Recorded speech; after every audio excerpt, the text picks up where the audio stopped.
Hi everyone, my name is Junon. I have a health science background, and I'm the author of the book Truth and Empathy: How to Find Your Soulmate. And I'll put a link to the book below.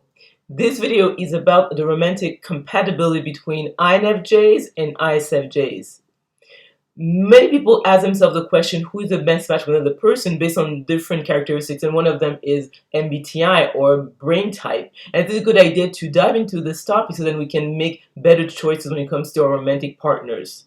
So let's look at areas where the INFJ and the ISFJ actually overlap. So obviously they're both introverts, so it means that these are people who get energized by being alone or with one or two family members or friends that are close to.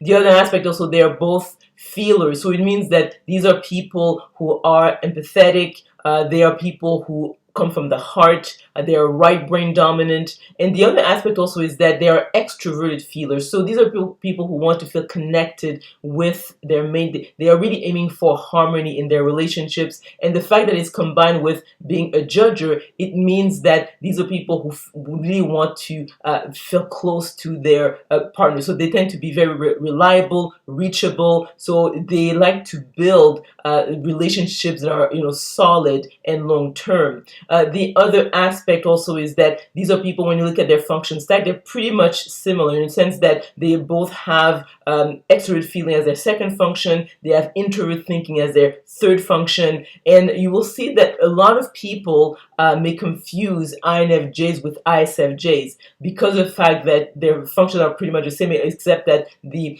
intuitive function in the INFJ has been substituted for the sensory function in the ISFJ. Although many people might be confused between INFJs and ISFJs, but actually they are at opposite ends when it comes to their brain type. So in other words, the INFJ has the slowest brainwave dominance, which is theta, and when it comes to the ISFJ, because of sensor judger, they have the fastest brainwaves, which is beta, so around 16 cycles per second, versus the INFJ, which is between 3 and 5 cycles per second. So in other words, the energy they give off is really at the opposite end. So the INFJ has a healing effect on pretty much all the personality types. By contrast, the ISFJ, because it's a sensor judger, has among the lowest energy of all the personality types. So the ISFJ, yes, could have and be a healing effect on, let's say, an ESTJ or an ISTJ, but will not be able to have an effect on the other personality types. The INFJ and the ISFJ will get on very well on a number of areas. For example, they're the type to be organized, easily reachable. They're also the type of people who have a long attention span. They are the type of people who also are very affectionate.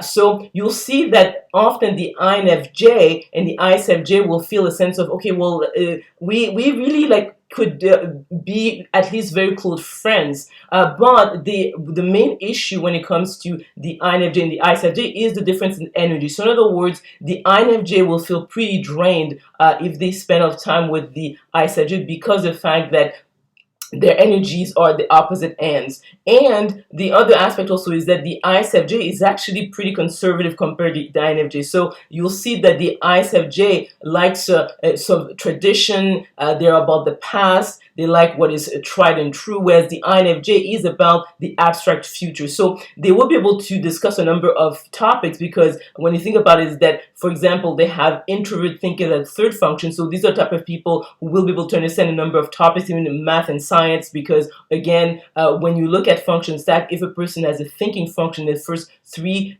slots, usually they are able to understand these type of areas or fields of study. But you will see that when they talk, they realize, okay, there's something else that is kind of off, and it has to do with the fact that the INFJ is the most intuitive of all the personality types, whereas the ISFJ, because it is sensor judger, is the least intuitive. So they might think they're talking about the same topic, but actually it's not. And the ISFJ, because of the way their brains are wired, they are very difficult for them to actually understand the spiritual world, because spirituality is really the domain of people who are highly intuitive, like the INFJ. So that's where they're going to have some problems. But I think that, in terms of being, say, good friends, be able to work on projects, I mean, they're probably going to get on really well. The only challenge will be that the INFJ will probably again feel a drop in energy. They'll feel like tired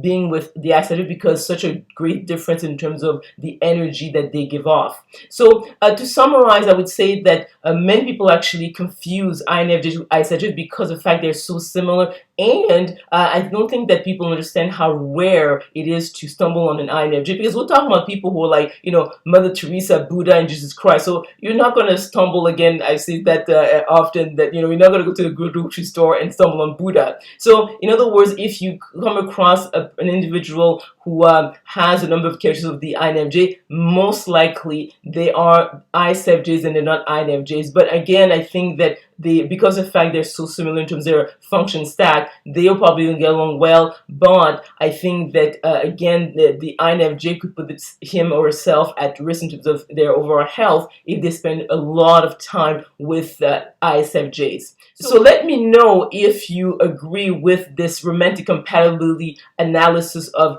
INFJs and ISFJs by commenting below. If you like this video, if you learned something, please click on the like button, subscribe to my channel, and we will talk soon.